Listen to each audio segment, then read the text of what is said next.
Quem disse que o Natal tem que ter Papai Noel? Natal pode ser também um caos, com vários monstrinhos à solta. Pode ser tiro, porrada e bomba lutando contra terroristas. Ou até bruxos trocando presentes num castelo. Se você quer fugir dos filmes natalinos tradicionais, mas não quer perder esse climinha de fim de ano, esse episódio é pra você. Bem-vindos ao Cine 10, seu podcast de apenas 10 minutos sobre filmes e outras coisas do tipo. Dá pra você assistir e dá pra você só ouvir esse vídeo se você quiser. Aí você consegue me encaixar na tua rotina enquanto faz outras coisas. Tipo se você estiver alimentando o seu bichinho depois da meia-noite. Ou quem sabe se você tiver com o pescoço travadão que não consegue olhar pra lado nenhum direito.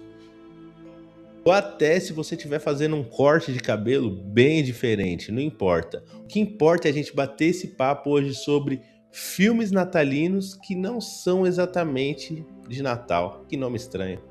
Logo depois da vinheta. Dom, dom, dom, dom, dom, dom, down. Yeah.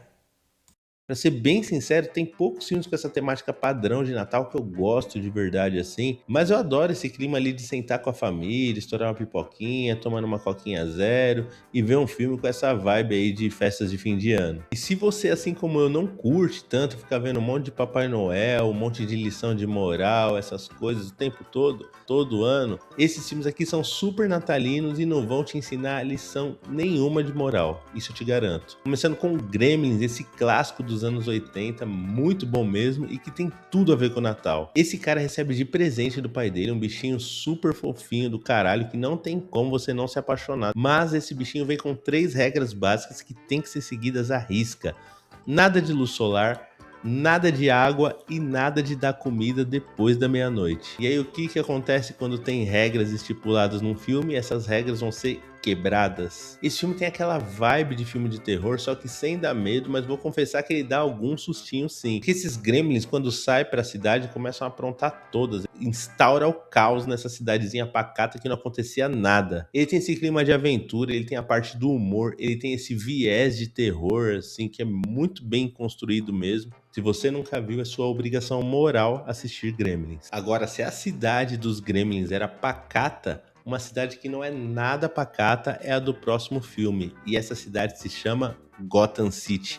Porque eu tô falando de Batman, o Retorno. Depois do sucesso do Batman de 89, o Tim Burton continuou nessa franquia, trazendo essa Gotham gótica, só que dessa vez cheia de neve e com 2 inimigos pro morcegão enfrentar: o Pinguim e a Mulher Gato. A Mulher Gato tem sempre aquele arco de anti-heroína, né?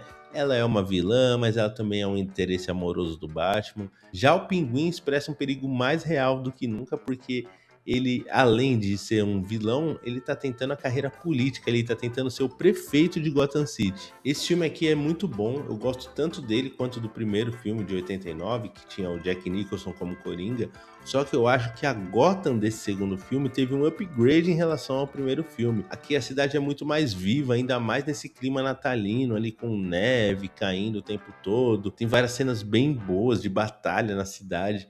Até as lutas mais simples, assim, do Batman contra a Mulher Gato ali, que é aquela luta que você sabe que não vai dar em nada, tem uma aura diferente aqui nessa Gotham do filme. Quando eu era criança eu tinha um medo da porra do Pinguim, quando ele começa a soltar aquela gosma preta da boca, é muito nojento, nossa senhora. Um mix assim de medo e nojo, na verdade. É muito boa a caracterização dos personagens desse filme aqui. Tudo isso embrulhado nesse clima de inverno festivo, né? Porque infelizmente quando a gente fala de filmes de Natal, a gente tá sempre falando de inverno, né? Porque a gente pega o inverno americano. O Natal aqui no Brasil teria que ser um filme na praia. É verdade.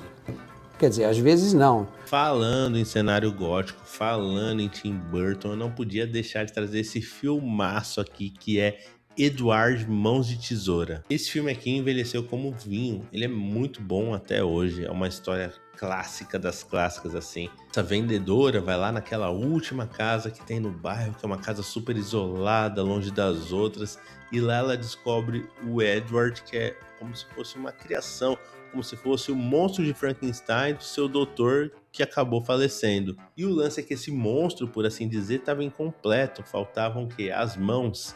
Então, para compensar isso, o cara teve uma ideia nada prática, que é colocar tesouras no lugar das mãos dele. E aí ela, com pena do Edward, acaba levando ele para a própria casa dela. E aí lá no bairro dela ele acaba virando uma sensação, porque Primeiro ele começa fazendo escultura de gelo e cortando os arbustos assim em formatos diferentes. Depois ele começa a cortar o cabelo da mulherada, vai ficando bem falado, vai ficando popular, até que o preconceito e a fofoca acabam levando a uma tragédia, né? Os caras ali começam a ficar um pouco com ciúme, porque a mulher tem uma filha que começa a ter algum sentimento pelo Edward, ela tem um namoradinho ali que fica com ciúme, isso vai uma coisa levando a outra, até chegar num acidente infeliz, aonde o pessoal vai começar a olhar para ele como um monstro novamente, ao invés de como um ser humano. Esse filme tem uma fotografia muito foda, uma trilha sonora bem marcante, que é impossível você não se emocionar com o que rola ali, porque é uma história, acima de tudo, muito triste, mas com aquela magia do Natal, filmaço até hoje. Se você já viu, veja de novo. Se você nunca viu, já sabe. Obrigação. E se uma casa isolada num bairro já é legal, imagine então um castelo mágico. Não precisa imaginar. Você já viu esse filme? Todo mundo já viu esse filme. Que eu tô falando de Harry Potter e a Pedra Filosofal. Nossa, mas esse aí não tem nada a ver com o Natal. Claro que ele tem. Sim, tem todos os elementos do filme de Natal. Tem aventura, tem fantasia, tem o Natal em si, né? Porque chega a época de dezembrão lá no castelo, que ele ganha presente pela primeira vez, porque até então ele era só maltratado pelos tios, nunca ganhava nada, enquanto via o primo ganhar presente. Aquela história que todo mundo já conhece. Ele se descobre sendo um bruxo, vai para a escola especial para bruxos, lá ele conhece os amigos, tem aventura, tem um vilão do passado que quer matar ele. Mas especificamente no Natal do Harry é tudo muito legal, porque de todos os presentes que ele ganha, um se destaca, que é a capa da invisibilidade, que é famosa aí por todos os filmes, todos os livros, para quem consome Harry Potter, ou até para quem nem conhece direito, sabe que o Harry Potter tem uma capa ali que deixa ele invisível. Só que o lance é que essa capa leva ele para um lugar que ele não esperava, que é na frente do espelho de Ogisede, onde ele tem a visão da família dele que ele já perdeu. Então tem todo esse drama ali contextualizado dentro dessa fantasia, que é muito legal mesmo, que você vê que apesar dele estar ali vivendo uma época única na vida dele, se descobrindo um bruxo, ele é uma criança que teve uma infância muito triste porque cresceu sem os pais. Tem todo esse clima natalino aí em volta, da primeira vez que ele tem amigos para compartilhar o Natal, que ele ganha presentes lá da mãe do Rony, ganha a capa do pai, ganha uns negocinhos aqui e ali.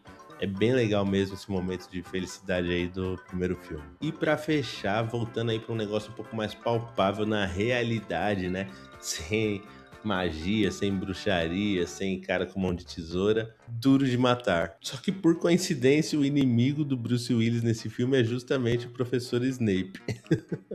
O lance é que o John McClane, que é o Bruce Willis, fica preso dentro desse prédio aí, junto com um grupo de terroristas que ele não tem pra onde ir, ele não tem o que fazer, não tem como fugir e não vai chegar reforço nenhum. Ele é o exército de um homem só que vai lutar contra esse mal em pleno Natal. Na época que esse filme saiu, o Bruce Willis era muito mais conhecido por comédias românticas. E aí quando ele foi fazer esse filme aqui, é que ele se firmou aí com essa figura de brucutu mesmo, dentre outros aí como Schwarzenegger, Stallone, por aí vai. O cara tá sujo, tá descalço, pisando no vidro, comendo pão que o diabo amassou, armado só com uma pistola, até que o professor Snape envia um capanga pra pegar ele, ele consegue dar cabo do cara. Tem aquela cena icônica que ele manda o cartãozinho, ho, ho, ho, agora eu tenho uma metralhadora.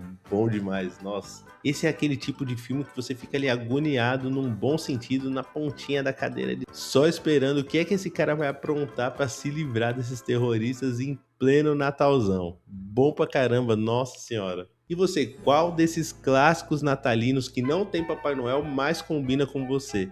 Conta pra mim aqui nos comentários que eu tô curioso pra saber. Esse episódio vai estar disponível no YouTube, no TikTok e no Spotify, então se você gostou já sabe, manda pra um amiguinho ou pra uma amiguinha que você acha que vai gostar também. Me ajuda a viver disso, por favorzinho. Ho, ho, ho.